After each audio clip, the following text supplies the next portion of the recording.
Hello students, कैसे हैं आप? आई होप आप सब बहुत अच्छे होंगे। अभी आपके स्कूल भी खुलने वाले हैं और आपकी जो पढ़ाई अब सेशन शुरू होने वाला है। तो हम क्लास 9th का साइंस पढ़ रहे हैं और उसमें हमने साइंस का फर्स्ट लेसन पढ़ लिया है। ठीक है, आई होप कि आप लोग भी मेरे साथ साथ पढ़ रहे होंगे। तो क्लास 9 का जो फर्स्ट लेसन है मैटर, हम ऑलरेडी पढ़ चुके हैं। उसमें था कि मैटर अराउंड अस, हमारे चारों तरफ जो पदार्थ है, मैटर है, उसके बारे में पढ़ा था। तो हमने मैटर की डेफिनेशन ऑलरेडी पढ़ चुके हैं कि matter is anything that occupies space and having mass and volume. ये हम पढ़ चुके हैं। मैटर की फिजिकल जो प्रॉपर्टीज होती हैं वो हमने पढ़ी, and how many states of matter ये भी हम पढ़ चुके हैं। तो अभी हम मैटर के बारे में थोड़ा और ज़्यादा जानते हैं। जो हमारा सेकंड लेसन है वो है is matter around us pure. क्या आपके चारों तरफ जो भी मैटर है, हमने कहा था ना कि मैटर जो होते हैं सब कुछ मैटर है ना। Solid, liquid and in gases state all things are matter. जो स्पेस जो घेर रहे हैं, स्थान घेरते हैं, जिनका अपना द्रव्यमान होता है, जिनका अपना आयतन होता है, वो ही क्या होते हैं? पदार्थ होते हैं। ठीक है, तो अभी क्वेश्चन है कि क्या जो ये पदार्थ हैं आपके चारों तरफ, क्या ये सब प्योर हैं? आपने बहुत बार सुना होगा अपने घर में भी कि भाई प्योर है। भाई हमारे घर में तो सब कुछ प्योर आता है ना। हमारे अपनी गाय का दूध है, मेरे अपनी भैंस का दूध है और प्योर है, बिल्कुल शुद्ध दूध हम पी रहे हैं। हम शुद्ध घी खाते हैं, हमारे घर में शुद्ध मक्खन है, हर बोलते हैं ना शुद्ध तेल है, हमारे अपने घर का है तो शुद्ध है। या मार्केट भी इसी तरह से, मार्केट में भी चीज़ों को बेचा जाता है कि शुद्ध है भाई, है ना। इसी उसको देखकर आप लेते हैं ना कि लिखा हुआ है कि हमारा इतने परसेंट जो है प्योर है, शुद्ध है बिल्कुल। तो ये शुद्ध क्या शुद्ध है? अभी साइंस की जो लैंग्वेज है, वो डेफिनेशन है, वो थोड़ा दूसरी है। साइंस लैंग्वेज जो प्योर कह रहा है, प्योर की जो डेफिनेशन कर रहा है वो थोड़ा अलग है। वो आपके वाले प्योर से अलग है। वो कैसे अलग है? जैसे आप कहते हो ना शुद्ध दूध है, तो दूध क्या शुद्ध है? तो साइंस की भाषा में जो दूध है वो बिल्कुल शुद्ध नहीं होता है। जो मिल्क होता है, मिल्क एक प्योर सबस्टेंस नहीं है। क्यों नहीं है? कि milk is a mixture of so many substances.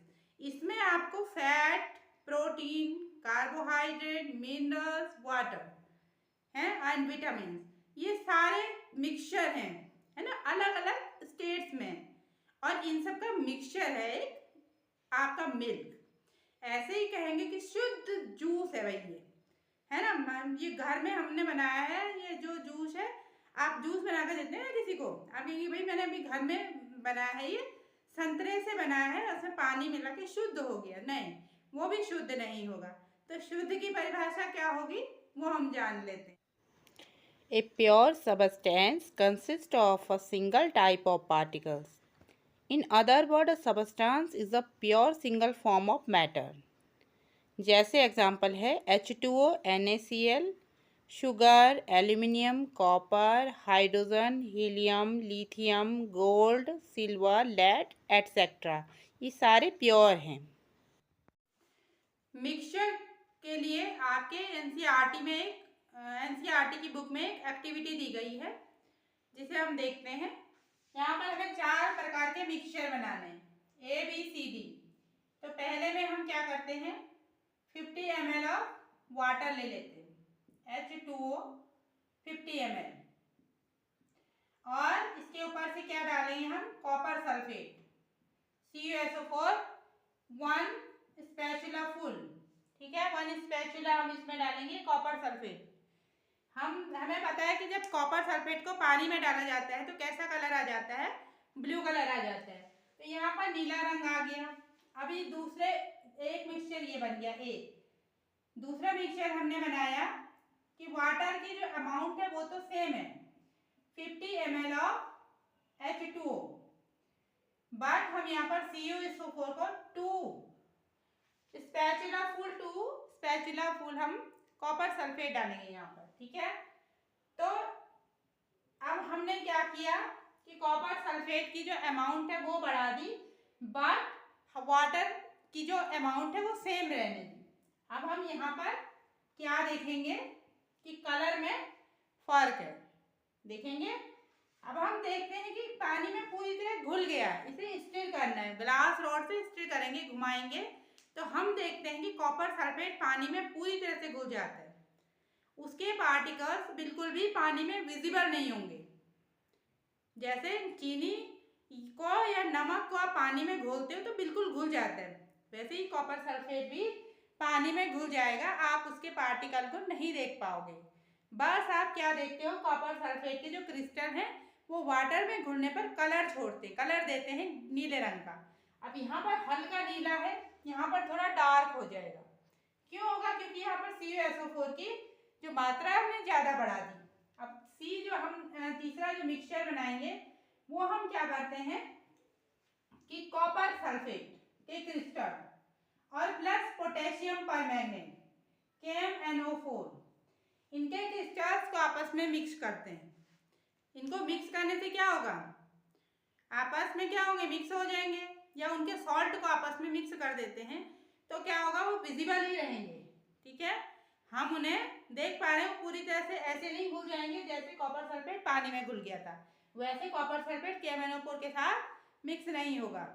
अगला जो हम बनाएंगे, जो ये सी है, और इसी को अगर हम डी वाला जो मिक्सचर बनाए उसी में क्या करेंगे कि कॉपर सल्फेट और KMnO4 की जो है वो अमाउंट में चेंज कर देंगे, उनके रेशियो में चेंज कर देंगे, तो भी हम देखेंगे कि कॉपर सल्फेट और KMnO4 आपस में मिक्स नहीं होंगे, वो विजिबल रहेंगे। मतलब वो इस तरह से मिक्स नहीं होंगे जैसे कि वाटर में कॉपर सल्फेट मिक्स हो जाता है, या वाटर में सॉल्ट मिक्स हो जाता है, या वाटर में जो आपका शुगर मिक्स हो जाता है।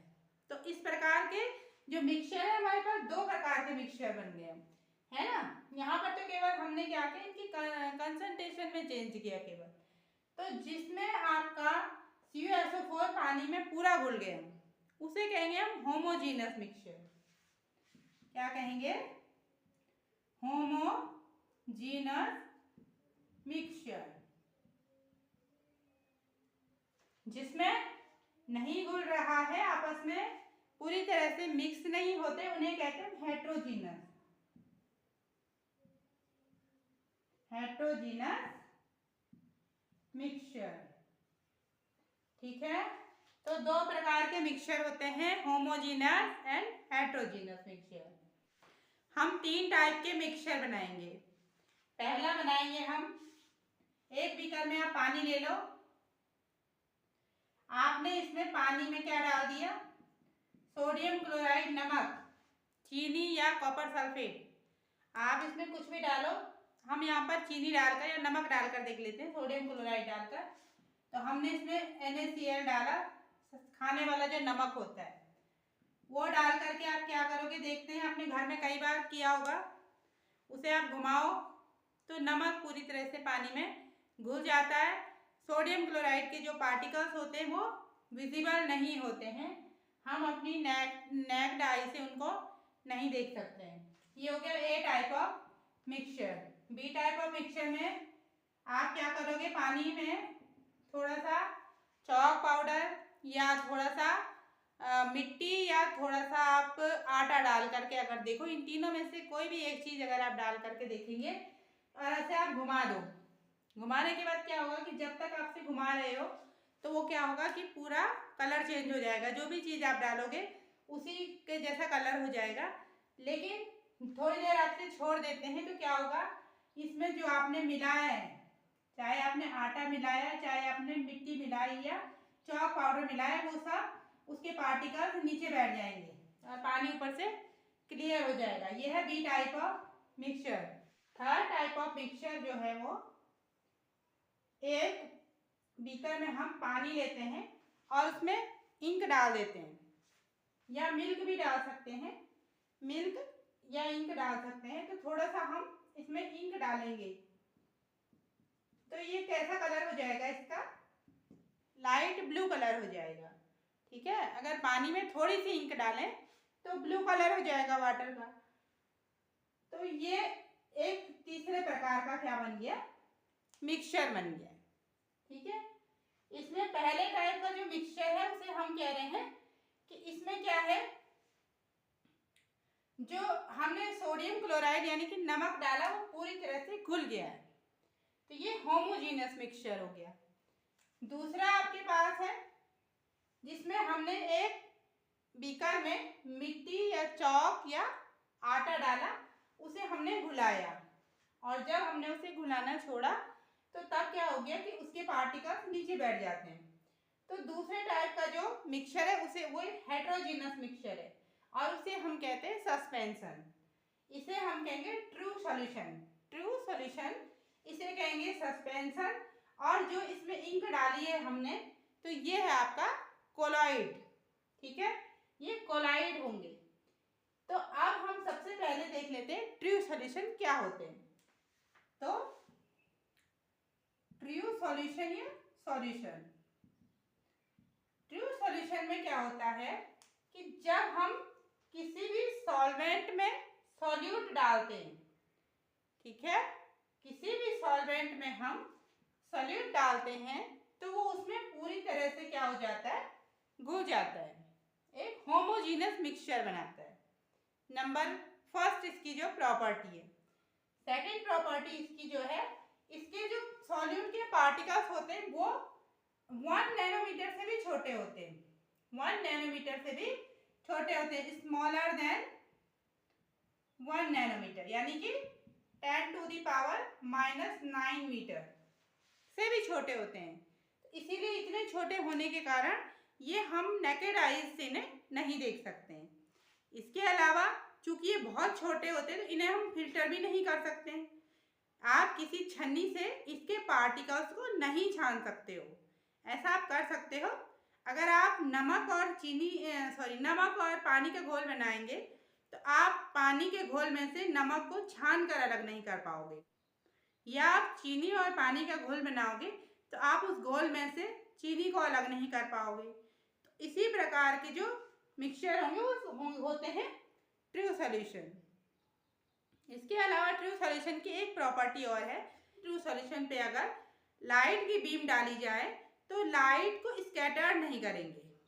ठीक है, ट्रू सॉल्यूशन में जो सॉल्यूट के पार्टिकल्स होते हैं वो लाइट को स्कैटर्ड नहीं करेंगे, यानी लाइट पूरे, जैसे माना ये एक बर्तन है, इसमें पानी और नमक का घोल है, ये कांच का एक बीकर है, इसमें आपने अगर इधर से लाइट डाली है तो ये लाइट सीधे आगे निकल जाएगी, लाइट के पाथ को स्कैटर नहीं कर पाएंगे, यानी लाइट पूरे बर्तन में नहीं फैल पाएगी। ठीक है, लाइट सीधे आगे निकल जाएगी आर पार। तो ये ट्रू सॉल्यूशन टिंडल, इसे टिंडल इफेक्ट कहते हैं। तो ट्रू सॉल्यूशन जो होते हैं वो टिंडल इफेक्ट को नहीं दिखाते। ठीक है, टिंडल इफेक्ट किसे कहते हैं, जब भी कोई सॉल्यूशन किसी लाइट के जो पाथ होते हैं उसको स्कैटर्ड कर देते हैं, उसे ही टिंडल इफेक्ट कहते हैं। ये साइंटिस्ट के नाम से टिंडल इफेक्ट इसका नाम रखा गया है। ठीक है, तो ये टिंडल इफेक्ट ट्रू सॉल्यूशंस इसे शो नहीं करते हैं। सस्पेंशन और कोलाइड दोनों ही इसको शो करते हैं। ठीक है, टिंडल इफेक्ट का और एग्जांपल, आपने कभी ऐसे कमरे में कभी माना कोई छेद है, खिड़की पर या रोशनदान पर अगर माना जाली वगैरह पर कोई छेद है और वहाँ से कोई लाइट की किरण पड़ती है, तो आपने देखा होगा कि उस किरण के रास्ते में बहुत सारे क्या होते हैं, धूल के कण दिखते हैं।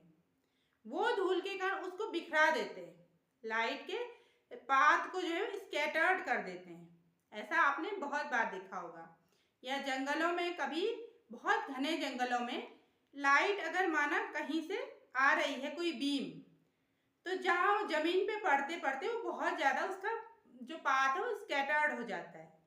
तो उस लाइट के पाथ में आप देखोगे विजिबल होते हैं बहुत सारे धूल के पार्टिकल्स, जो कि उसके पाथ को क्या कर देते हैं, स्कैटर्ड कर देते हैं। तो इसे ही कहते हैं टिंडल इफेक्ट। तो ऐसा ही टिंडल इफेक्ट सस्पेंशन और कोलाइडल सॉल्यूशन दिखाते हैं, बट ट्रू सॉल्यूशन इसको नहीं शो करते हैं। ठीक है, तो ये होगी ट्रू सॉल्यूशन की प्रॉपर्टी। अगला है सस्पेंशन। सस्पेंशन सस्पेंशन यानी हिंदी में बोलेंगे निलंबन। निलंबन जो घोल होता है। तो मैंने बताया था कि जब हम क्या करते हैं, एक बीकर में अगर हम पानी ले लें और उसमें हम चॉक पाउडर या फिर मिट्टी को मिला देते हैं, उसे स्टर कर देते हैं, घोलने पर क्या होगा, वो पूरा घुल जाता है।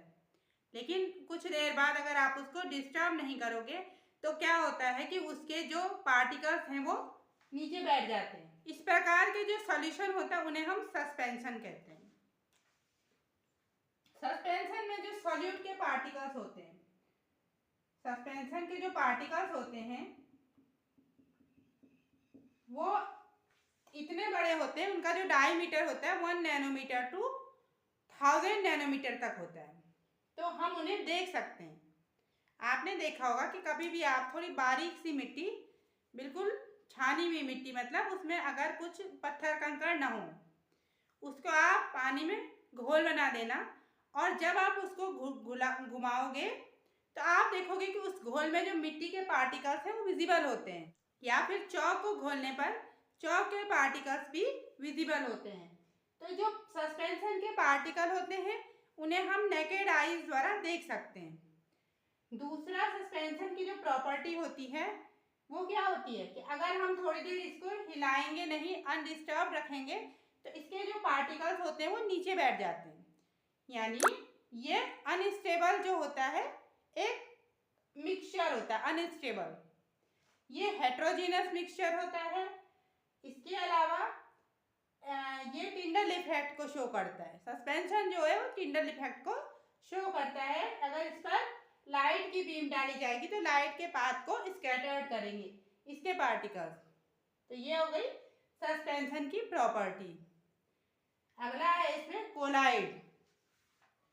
कोलॉइड कोलॉइड जो होते हैं, कोलॉइड भी हेट्रोजीनस मिक्सचर होते हैं। कोलॉइड के जो पार्टिकल्स होते हैं उसका डायमीटर जो है वो 1 नैनोमीटर टू 1 माइक्रोमीटर के बराबर होता है। ठीक है। और जो कोलॉइड के पार्टिकल्स हैं वो इतने स्मॉल होते हैं कि उन्हें भी हम अपने नेकेड आईज द्वारा नहीं देख सकते हैं। कोलॉइड के जो पार्टिकल्स होते हैं वो, कोलॉइड एक स्टेबल होता है, स्टेबल मिक्सचर है। उसको आप जो है अगर थोड़ी देर अनडिस्टर्ब भी रखोगे तो उसके पार्टिकल्स नीचे नहीं बैठते हैं। कोलॉइड का एग्जांपल जैसे मिल्क हो गया, है ना। तो आप दूध को क्या करोगे, आप बहुत देर भी रखोगे तो उसके पार्टिकल्स जो है वो नीचे नहीं बैठेंगे। ये हो गई कोलॉइड की प्रॉपर्टी। इसके अलावा ये टिंडल इफेक्ट को शो करते हैं, यानी लाइट के पाथ को स्कैटर्ड करते हैं। कोलॉइड के पार्टिकल्स को भी हम फिल्ट्रेशन द्वारा अलग नहीं कर सकते हैं। अगर आप दूध को छानते हो तो उसमें से उसके कंपोनेंट्स को आप अलग नहीं कर पाओगे। कोलॉइड में सॉल्यूट की तरह डिस्पर्स्ड फेज होता है। सॉल्यूट के जैसे ही डिस्पर्स्ड फेज होता है। और सॉल्वेंट की तरह क्या होता है, dispersion medium. Dispersion medium, dispersion medium होता है। तो डिस्पर्स्ड फेज, डिस्पर्सन मीडियम और solid to solid, solid to liquid, solid to gas, इस तरह से इनका जो मिक्सचर होता है उसके आधार पर जो ये कोलॉइड्स होते हैं उनके अलग अलग टाइप होते हैं। ठीक है, उनके अलग अलग टाइप होते हैं। डिस्पर्स्ड फेज और डिस्पर्सिंग मीडियम के कारण जो है वो कोलॉइड के टाइप्स बहुत सारे होते हैं। तो यहाँ पर डिस्पर्स्ड फेज है और डिस्पर्सिंग मीडियम है। तो इनको जब आपस में जो है मिलाते हैं तो क्या बनता है, तो अगर डिस्पर्स्ड फेज है लिक्विड और डिस्पर्सिंग मीडियम है गैस, तो ये बनेगा एरोसोल। एरोसोल, एरोसोल का एग्जांपल है जैसे हो गया आपके पास फॉग और मिस्ट, क्लाउड्स। ठीक है, ये एग्जांपल है एरोसोल के। जहाँ पर लिक्विड गैस में जो है वो डिस्पर्स्ड हो रहा है। अगर डिस्पर्स फेज है सॉलिड और डिस्पर्सिंग मीडियम है गैस, तो भी ये एरोसोल बनाएंगे। एरोसोल, इसका एग्जांपल है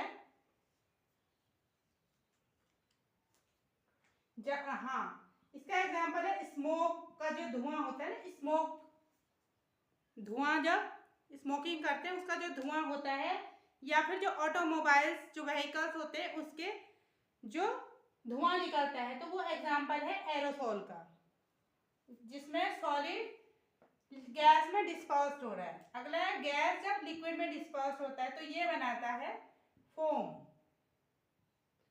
और इसका एग्जांपल है शेविंग क्रीम।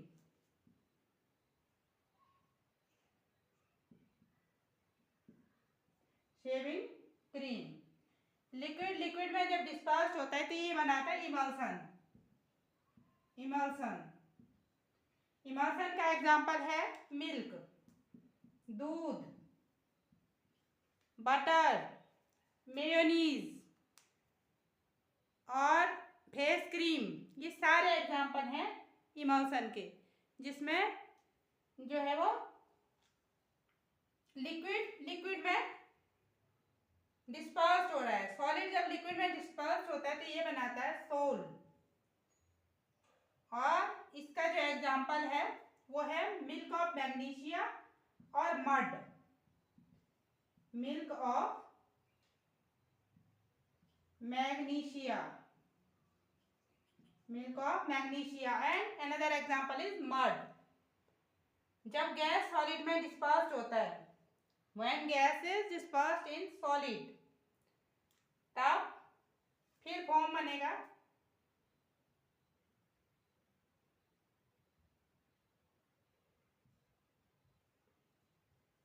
इसका एग्जांपल है rubber, foam, sponge. These all are the example of foam. जब लिक्विड सॉलिड में डिस्पर्स्ड होता है तो ये बनाता है जेल। एग्जाम्पल है जेली और जेल। इसका एग्जाम्पल है जेली, चीज, ये इसके एग्जाम्पल है। सॉलिड जब सॉलिड में डिस्पर्स होता है तो ये बनाता है सॉलिड सोल। और सॉलिड सोल के एग्जाम्पल हैं कलर्ड जो जेम होते हैं, कलर्ड जेम्स होते हैं, ठीक है, कलर्ड जेम्स।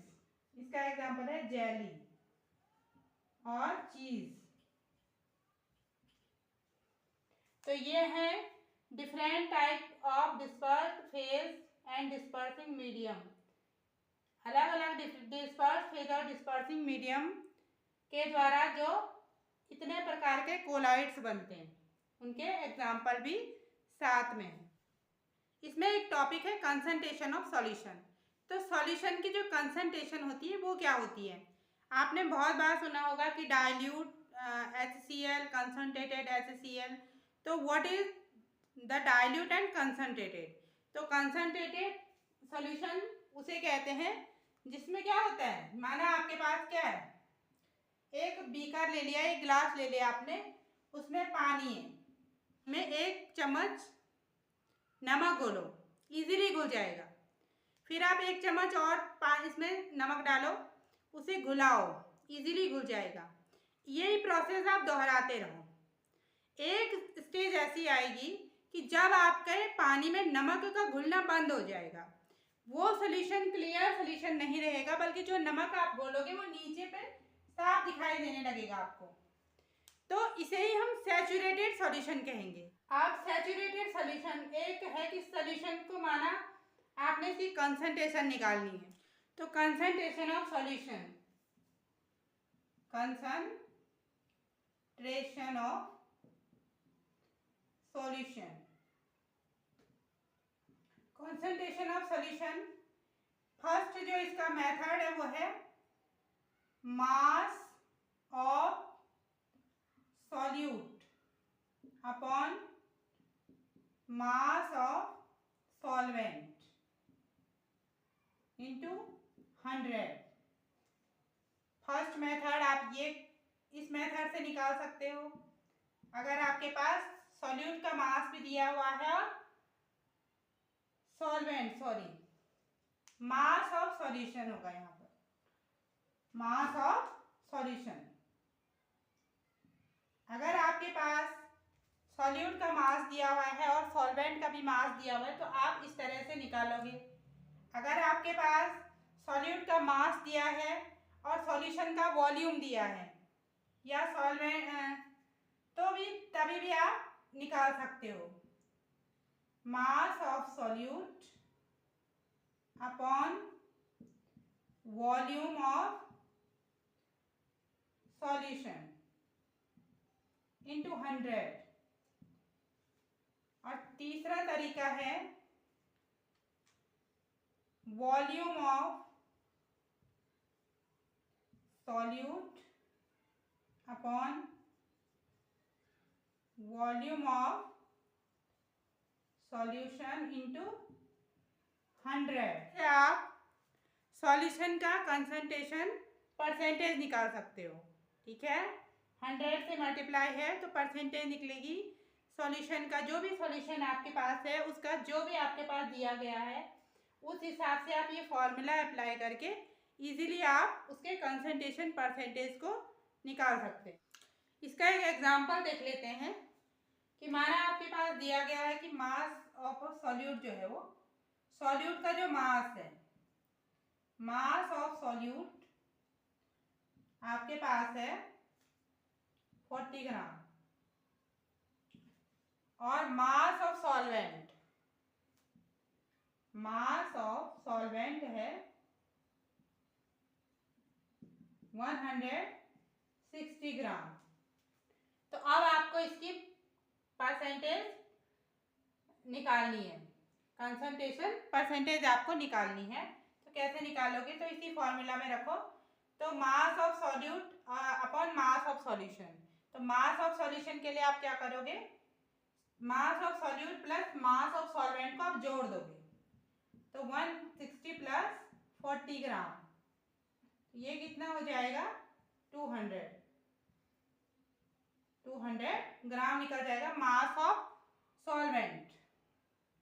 अब आप इजीली रखो, इसमें मास ऑफ सॉल्यूट है 40 ग्राम और मास ऑफ सॉल्वेंट है 200 मल्टीप्लाई 100। तो ये क्या हो जाएगा, तो ये 20% आ रहा है। ठीक है, ये 20% आ जाएगा आपके पास कंसंट्रेशन परसेंटेज। इसके जो आगे के बाकी टॉपिक्स हैं वो हम दूसरी क्लास में पढ़ेंगे। Thank you.